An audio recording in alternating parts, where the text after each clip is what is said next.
This inquisitive criminal can't resist querying the Caped Crusader. Lackeys, you don't realize these clues have a false meaning.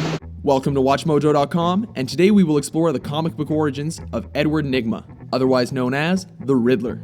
As with most comic book characters, there are often reimaginings and different versions to a character's past. We have chosen to primarily follow the storyline which unfolded in 1948's Detective Comics number 140, and which is expanded upon in Year One's Detective Comics Annual number 8.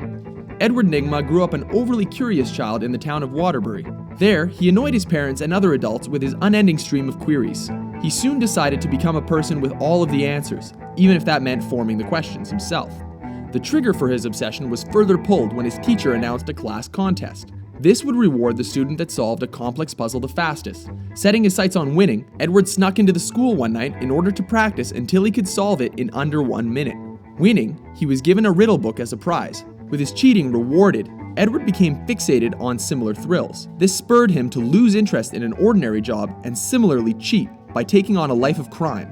As a result, he formed the costume identity of the Riddler. This green-colored question mark persona was not only developed to steal riches and garner mass attention, but to prove his superiority over anyone around him. Above all else, Nygma wished to test his intellect against that of Batman, Gotham's greatest detective.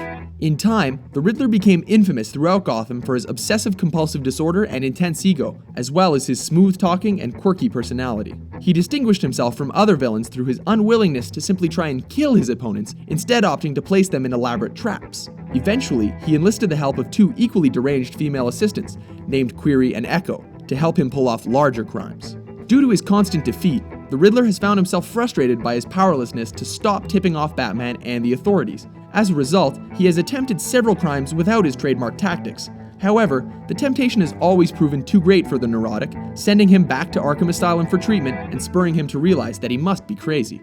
Not only a comic book icon for his unmistakable costume, the Riddler has become well known for making use of a question mark-shaped trick cane and the Riddler-mobile.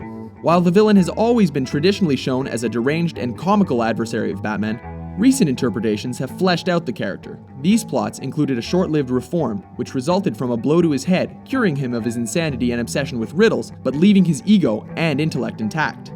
As a result, Nygma became a private consultant hired to solve murders, even working alongside the Dark Knight for a short time. One of the Caped Crusader's oldest and most iconic foes, the Riddler has appeared in various media over the years. Among these, he is best known for the Emmy-nominated and comical portrayal by Frank Gorshin in the 1960s Batman series. He is similarly recognized for Jim Carrey's over-the-top interpretation of the character in 1995's Batman Forever.